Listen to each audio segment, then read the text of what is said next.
जवानी में इन तीन लोगों की सलाह बुढ़ापे तक दुख पहुंचाती है। दर्शक बंधुओं, जीवन में सही मार्गदर्शन और उचित सलाह का बहुत बड़ा महत्व होता है।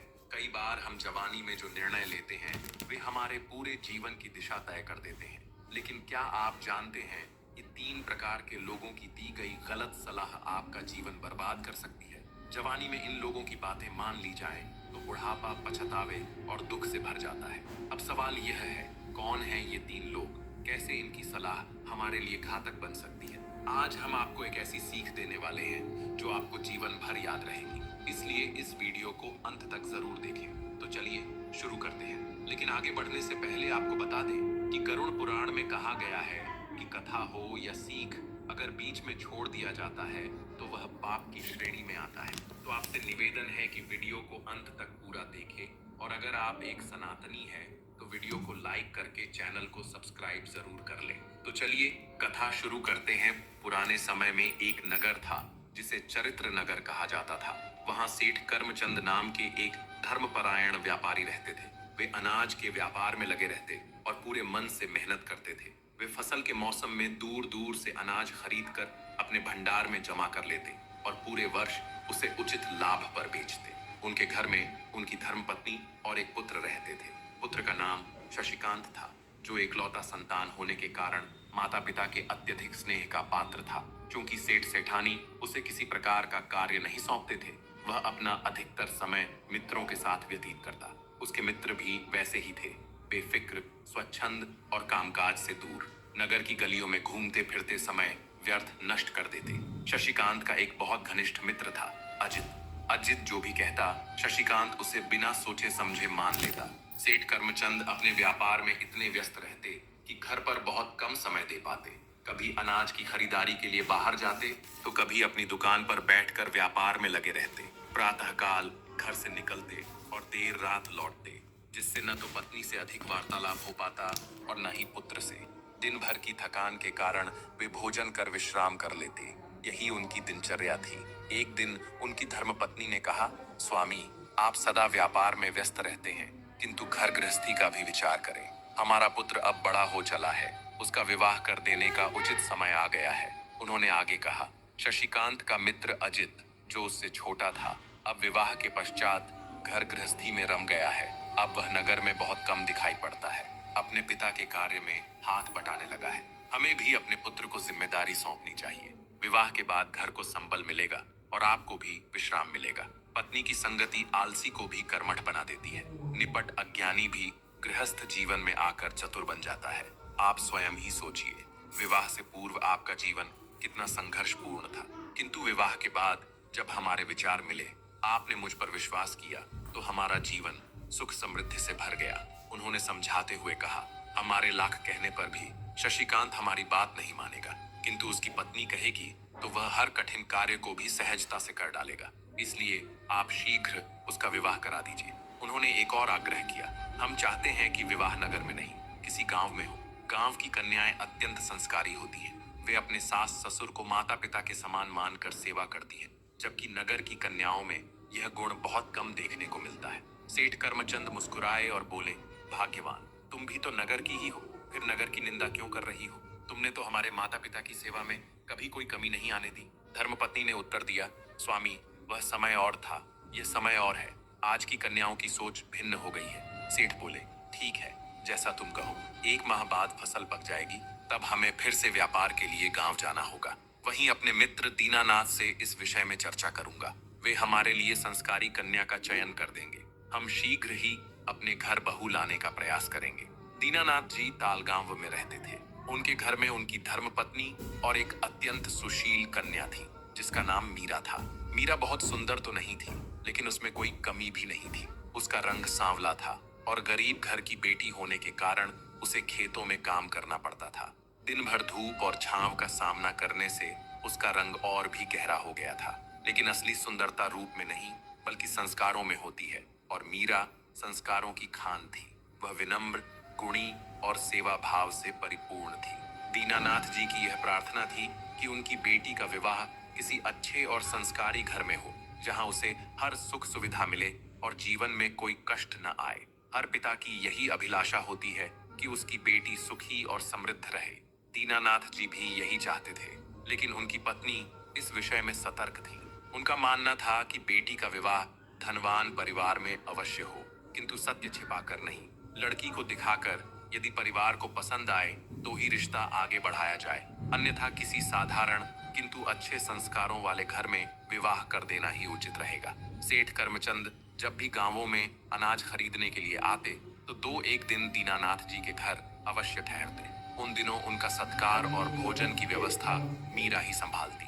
वह बड़े प्रेम से उन्हें भोजन कराती, उनके सोने के लिए बैठक में बिस्तर लगाती और अपने पिता के लिए भी सारी व्यवस्था कर देती। दीनानाथ जी सोच रहे थे कि इस बार जब सेठ कर्मचंद आएंगे तो उनसे अपनी बेटी के विवाह की चर्चा करेंगे। यदि वे अपने पुत्र से विवाह के लिए सहमत हो जाएं, तो यह मीरा के लिए बहुत बड़ा सौभाग्य होगा, और यदि वे इनकार भी करें तो उनसे ही अनुरोध करेंगे कि किसी अच्छे परिवार में बेटी का रिश्ता करवाने में सहायता करें। सेठ कर्मचंद बहुत ही ईमानदार व्यक्ति थे। गांव-गांव जाकर व्यापार करते, लेकिन कभी किसी का अनुचित लाभ नहीं उठाते थे, बल्कि उनके धन का अधिकांश भाग लोगों के पास ही रह जाता था, और जब जरूरत होती तो वे उन्हें नई फसल की कीमत पहले ही चुका देते, किंतु उचित मूल्य से थोड़ा कम। समय बीता और वह घड़ी आ गई जब सेठ कर्मचंद नई फसल खरीदने के लिए गांव आए। उनका पहला पड़ाव हमेशा की तरह दीनानाथ जी के घर पड़ा। भोजन करते समय वे मुस्कुराते हुए बोले, भाई दीनानाथ, अपनी बेटी की तरह संस्कारी बहू मेरे घर के लिए भी खोज दीजिए। दीनानाथ जी बोले, अपनी बेटी जैसी दूसरी लड़की मैं कहाँ ढूंढने जाऊं? यदि आपको मेरी बेटी पसंद हो तो आप इसे ही अपनी बहू बना सकते हैं। एक बात और, विवाह से पहले सेठानी जी को भी मेरी बेटी को दिखा दीजिएगा। यदि उन्हें पसंद आए तभी विवाह कीजिएगा, क्योंकि शादी एक महत्वपूर्ण बंधन है जिसे बहुत सोच समझ कर किया जाना चाहिए। गुणों में मेरी बेटी अद्वितीय है, किंतु उसका रंग थोड़ा सांवला है, जैसा कि आप स्वयं देख ही रहे हैं। आप तो मेरे अपने हैं और मेरी बेटी भी आपके सामने ही पली बड़ी है। सेठ कर्मचंद बोले, दीनानाथ जी, आपकी बेटी मुझे बहुत पसंद है, परंतु जैसा कि आप कहते हैं, मैं एक बार अपनी पत्नी से भी इस विषय पर राय ले लूंगा। उससे कहूंगा कि वह होने वाली बहू को एक बार देख ले। वैसे तो मेरा और मेरी पत्नी का विचार प्रायः एक ही होता है। वह कभी मेरी बात को नहीं काटती और मैं भी उसकी राय का सम्मान करता हूँ।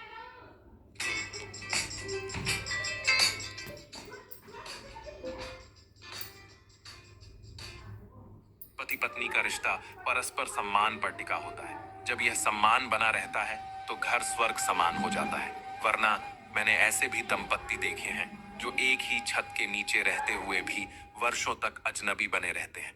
मैं जब इस बार खरीदारी कर लौटूंगा तो विवाह निश्चित समझिए, बस एक विधि पूरी करनी होगी। सेठ कर्मचंद अगले दिन दूसरे गांवों में तैयार फसल खरीदने चले गए।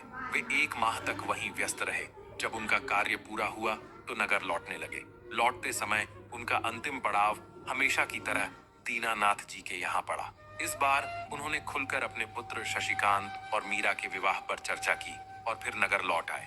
नगर लौटते ही उन्होंने अपनी पत्नी से कहा, भाग्यवान, हमने शशि के लिए एक बहुत ही गुणवान कन्या देख ली है। सेठानी बोली, लड़की सुंदर तो है ना? सेठ बोले, अरे मत पूछो, वह मन से अत्यंत सुंदर है।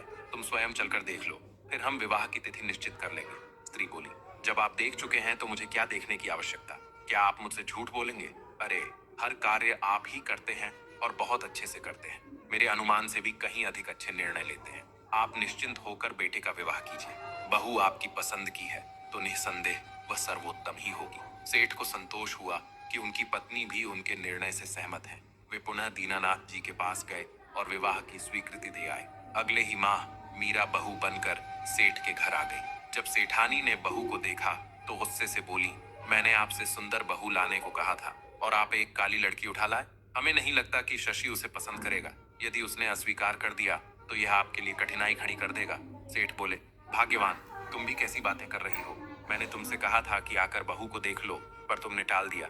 अब बहू घर आ गई तो तुम्हें परेशानी हो रही है। हमारी बहू लाखों में एक है, गुणों की खान है। तुम उसकी शक्ल सूरत को मत देखो, उसके संस्कारों और गुणों को देखो। सेठानी बोली, गुण और संस्कार जाए भाड़ में, सुंदरता हर दोष को ढक लेती है।